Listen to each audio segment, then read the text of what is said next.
Hey, welcome to another edition of the Traction Reaction Podcast. I'm Steve Zautke, and joining us is Ron Nelson. Ron's been a longtime photographer and author. Began shooting at tracks like Road America. When did you start photography? 58, basically. 1958. Yeah. And I'm jealous of Ron because he saw all the greats. He was able to shoot not only the old 500 races up at Road America, but also did some Formula One at Watkins Glen. Got to chat with guys like Sterling Moss and Jack Rabin and all those guys. Yep, Phil Hill was a pleasure to talk to him. To tell them the Watkins Glen story that you were able to, you caught yourself in a situation you couldn't believe you were chatting with Well, some yeah, of the I guys. had obviously been a race fan for a long time. The cover of my book and calendar is from '56, which was literally the first roll of film I shot. And I found that slide years later, and it's been probably my calling card and the most recognized photo that I'm connected with. After coming out of the service in '58, I started going to Wilmot and Elkhart with some friends who were racing Lotus 11s, G Mods, Bertie Martin, Carl Haas. And I sent some stuff to Denise McCluggage. She put me on as the Midwest photographer for Competition Press. One of my first assignments was Indy in 1960, and I was there for 61 when Brabham brought the Cooper.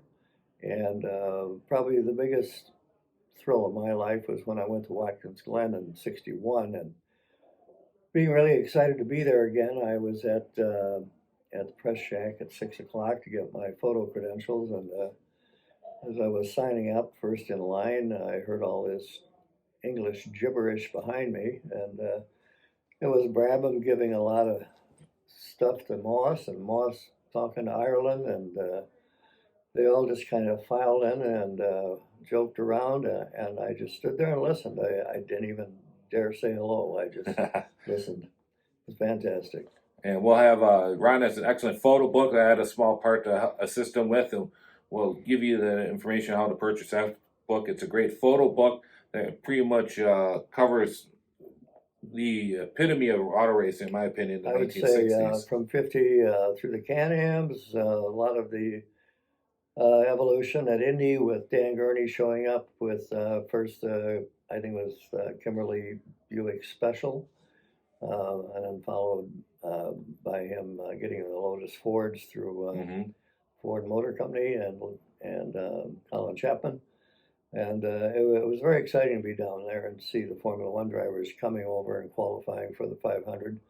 And then, of course, Can-Am got really rolling in the '60s, USRRC, Can-Am, and the races at Elkhart were just memorable. A neat thing that some listeners might not be, or viewers might not be aware of, is a lot of the F1 guys came over to drive Can-Am because they could make more money. There was actually more money to be made in Can-Am in the U.S. and Canada than there was running in Formula One at that time. Times have changed. But let's talk about your new calendar for 2023. It's the Elkhart Lake Racing Museum calendar, and it's just a spectacular. I mean, right off the bat, the cover is quite beautiful with the Road America Pagoda, the iconic Road America Pagoda. But kind of walk us through some of the if they purchase this calendar, what are some of the things they're going to see? This is Carroll Shelby in a Ferrari, I think ML 212 or something, who won the race in 56. This was 56, yeah. The straightaway, as you can see, with the spectators, nothing to protect anybody. If a car went off, it was... Track was only about a year old at that point. A couple of years, yeah, it was a year old. The second race up there, actually, September of '55 was the first one, and this was the second race there. And like I said, just out of luck, I grabbed my brand new 200 millimeter camera, 35 millimeter with a 200 lens, went to Road America and walked practically the whole track. So it was great to find these slides years later. This is Meadowdale, which was northwest of Chicago, Carpentersville, Illinois. Lasted about 8 years, had some great races there. The Scarabs, that was their home base with Harry Hoyer, Don Devine, and Augie Pabst doing a lot of racing up there. Augie Pabst in the Scarab, passing a bow car, that was early on, and Augie, as usual, has got his head up, looking ahead. This was Bertie Martin, who I happened to catch almost flipping it at Wilmot. It actually turned out to be in a whiskey ad, I think it was Johnny Walker whiskey. Said it was great to take chances, but not on your whiskey. And every time I saw Bertie for years, he would say, "Hey Nelson, you owe me a case of whiskey." Now, Wilmot was interesting. A side note on that: people might not be familiar. There's a Right. Wilmot, the fairgrounds. There's a Right. dirt track there, Right. but actually by the ski, still a ski hill there now. But they actually set up a small road racing track there. Yeah, it was about maybe a mile, just kind of a one straightaway with a turnaround, and then another straightaway with a little uphill and an S, and then back down. And it was where the SCCA Chicago region held all of their driver schools. And actually, the first race I went to when I got out of the Coast Guard in '58, I went in there went out there with J.C. Kilburn from Rockford, Illinois, and a crew. He had a Lotus 11. And he actually raced against an old friend, Al Ross, who had the first Elva. And Al was able to beat him that day, which was something he hadn't been able to do when they both had a Lotus.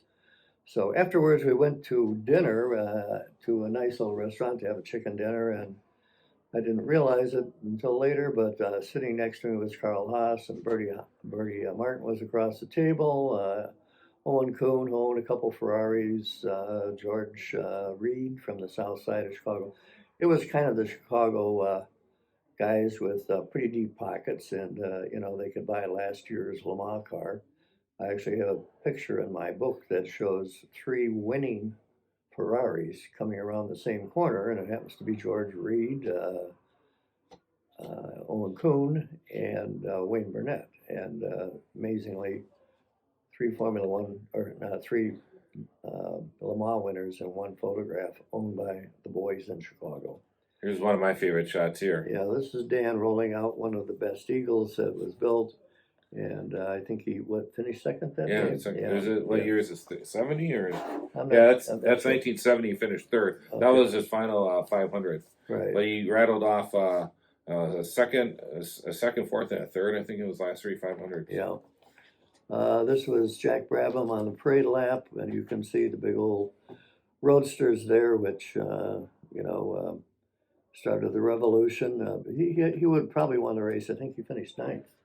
Yeah. Okay, that's a big race.